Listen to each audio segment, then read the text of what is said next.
Imagine being placed in a situation where everything familiar is stripped away. Your home, your work, your identity, your comfort, even your name. Imagine living every day with hunger, fear, and uncertainty, never knowing if you'll survive until tomorrow. Now, imagine being asked a question in the middle of that suffering. Why keep going? This is where man's search for meaning begins. Not as a philosophy book, not as self-help, but as a lived human experience. Viktor Frankl doesn't start by telling you what life means. He starts by showing you what happens when meaning is taken away and what happens when people find it again. Frankl was a psychiatrist before World War II, but he was also a prisoner in Nazi concentration camps. When he entered the camps, he lost nearly everything. His possessions were taken. His manuscript, the work he had poured years into, was confiscated. His family was separated from him, many of whom would later die. What remained was his inner world. And instead of turning away from that suffering, Frankl observed it closely. He watched how people reacted when all external freedom disappeared. He noticed something that would shape his entire life's work. People did not suffer the most from hunger or cold alone. They suffered most when they felt their life no longer had meaning. In the camps, Frankl saw that some prisoners collapsed quickly. They stopped getting up in the morning. They no longer cared about food or survival. Often, these were the people who had lost any sense of a future. They had nothing to wait for, nothing to hope for, nothing pulling them forward. Once that inner reason to live disappeared, the body often followed. Other prisoners, however, endured unimaginable conditions and somehow kept going. These people were not stronger physically. They weren't luckier. What they had was something else entirely. They had a reason to survive. Sometimes that reason was simple: a loved one waiting for them, a child, a spouse, a memory of someone they wanted to see again. Sometimes it was unfinished work, a book that needed to be written, a task they believed only they could complete. And sometimes it was something quieter, something deeply personal, like the belief that their suffering itself had meaning, or that how they faced it mattered. Frankl himself clung to meaning in small ways. He imagined rewriting his lost manuscript in his mind while working in the cold. He replayed sentences, ideas, theories, refusing to let his inner work be destroyed. At other moments, he thought about his wife, picturing her face, even though he didn't know whether she was alive or dead. He later wrote that love is the highest goal to which a human can aspire. In the camps, love wasn't sentimental, it wasn't romantic, it was sustaining. It reminded people that their lives were still connected to something beyond pain. Rather than asking, "What do I expect from life?" Frankl began to think differently. He realized that the more powerful question was, "What does life expect from me right now?" Even in the camps, life was asking something of each person. Sometimes it was to endure. Sometimes it was to help another prisoner. Sometimes it was simply to maintain dignity in the face of humiliation. Meaning wasn't something abstract. It was concrete, immediate, and deeply personal. One of the most important ideas in the book is what Frankl calls freedom of attitude. He observed that everything can be taken from a person except one thing: the freedom to choose how they respond to their circumstances.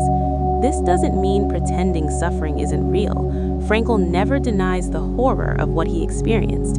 Instead, he insists that between what happens to us and how we respond, there is a space. In that space lies our freedom, and in that freedom lies our responsibility. Frankl saw prisoners who became cruel, selfish, and bitter. He also saw prisoners who shared their last piece of bread or offered comfort to others. Both groups lived under the same conditions. What differed was not their suffering, but their response to it. This observation became central to Frankl's belief that humans are not fully shaped by their environment. Even when conditions are extreme, we still retain the ability to choose our attitude. After the war, Frankl turns these observations into a psychological approach called logotherapy. Unlike other therapies that focused heavily on the past or on internal conflict, logotherapy focused on meaning. The word logos comes from Greek and refers to meaning. Logotherapy is based on the idea that the primary human motivation is not pleasure or power, but meaning. Frankl disagreed with Freud's idea that humans are driven mainly by the pursuit of pleasure, and with Adler's idea that humans are driven by power or superiority. Frankl believed that people can survive without pleasure and without power, but not without meaning. When people lose a sense of meaning, they often experience emptiness, boredom, and despair. Frankl called this the existential vacuum. The existential vacuum shows up in many ways. People feel restless, unfulfilled, disconnected. They distract themselves with constant entertainment, work, or substances, hoping something will fill the emptiness, but nothing lasts. According to Frankl, this emptiness isn't a mental illness in itself. It's a sign that a person's life lacks meaning, and the solution isn't to medicate it away or analyze childhood memories endlessly. The solution is to help the person discover meaning.